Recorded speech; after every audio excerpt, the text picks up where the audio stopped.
Hey guys, welcome to the new house and welcome to the completion of my understanding of Solus, the story of Solus Andra, who went by Andra up until this point.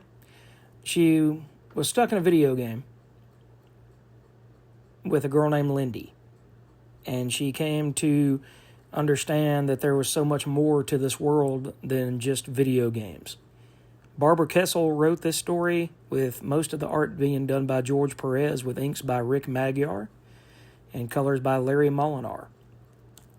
This is issue 3 through 8 that we're going to talk about tonight. And these books, unfortunately, as you can see by the detailed artwork, with issue 2, issue 3, issue 4, they were really, really detailed stuff. It's George Perez at the top of his game. But they were coming to understand, the longer that he was there at CrossGen, that CrossGen just wasn't going to survive. It wasn't going to work. So Barbara's story with Solus Andra is really a story about finding yourself, because it involves the first, who are the godlike beings who created the sigils in the sigil universe. Solus Andra was one of those gods. She was one of the first. But as time went on, Danik, who was kind of like her lover, her twin soul, her other half, came to understand that while he was the peace, she was the usurper. She was the one that wasn't going to back down, and she wasn't going to sit down quietly. She wasn't going to be the one to sit there and do the dishes after they had had dinner. She wanted to know more. She wanted to build herself up to something so much greater than what she was. She saw the potential in what the universe or universes could be, and she wanted to tap that and live that and go through every bit of that life that she could. Some people are content to just live life. Some people go through life humdrum, they do their job, they come home, and that's good enough for them. Other people have zest. Other people reach out and they go out there. This is one of the first fill-in issues by Paul Ryan with inks by Brad Vacanta, and a cover by Paul Ryan as well. They go out and they search for what they deem life to be. And to them, life is not about just the normal, everyday things.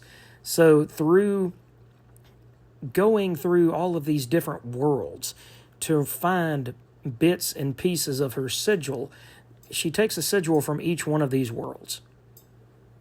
And in that sigil, she had been separated. She had been split into multiple pieces. It was kind of like a treasure hunt. And she went to these different places, hunted by this dog, hunted by Danik, who didn't know who she was in the beginning. He thought that Solus Andra had died many millennia ago. So he didn't know who he was dealing with. He didn't know that this was the person that he had come to care about. But in the end, he found that through pulling herself together, through her psychosis, through her pain, through her anger, through remembering and living through that remembering, she became whole again. And he helped her with that last step, because what was building up in these issues was the negation war.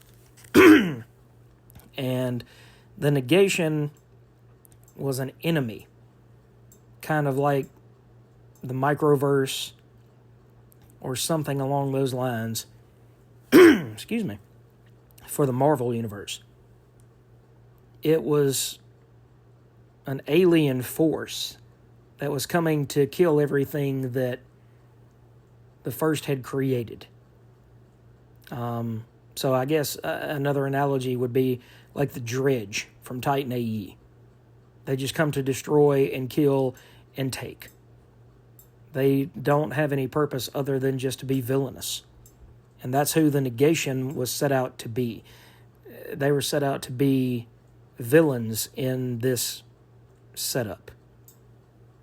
And Solus was going to be a very large player in this negation war. And unfortunately, the series did not last long enough to see her enter the negation war. She became Solus again at the end of this last issue that I finally procured the other day. But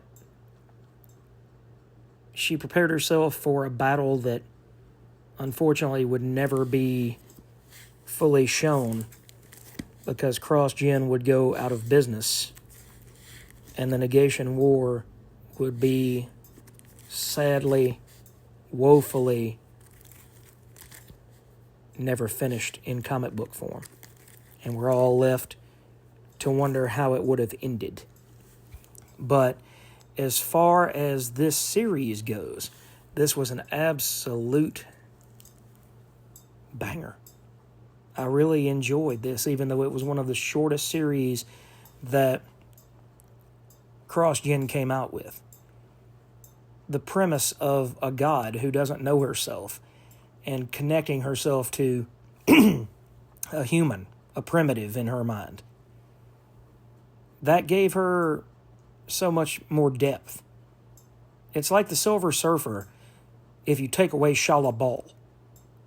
He did everything for Shalabal. He lived for Shalabal.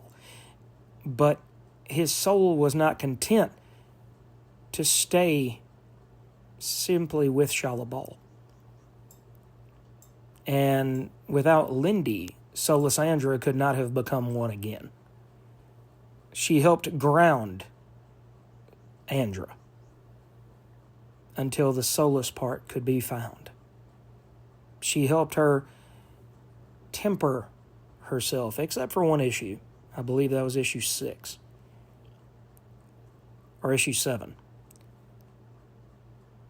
At that point, Andra kind of went off on a tangent, and even Lindy couldn't really help her get back together. That's why Danik had to step in and say, you know, this is who you're supposed to be, and I will help you, and I will be with you to the end. But I need you to be whole, because you are the one that can turn the tide in the fight with the negation. So, if you get an opportunity, guys, to pick this book up, I highly recommend it. I didn't bring the first 2 issues with me at this point, but it was only 8 issues, all written by Barbara Kesel, and like I said, for the majority, penciled by George Perez, inked by Rick Magyar, and the colors were by Larry Molinar.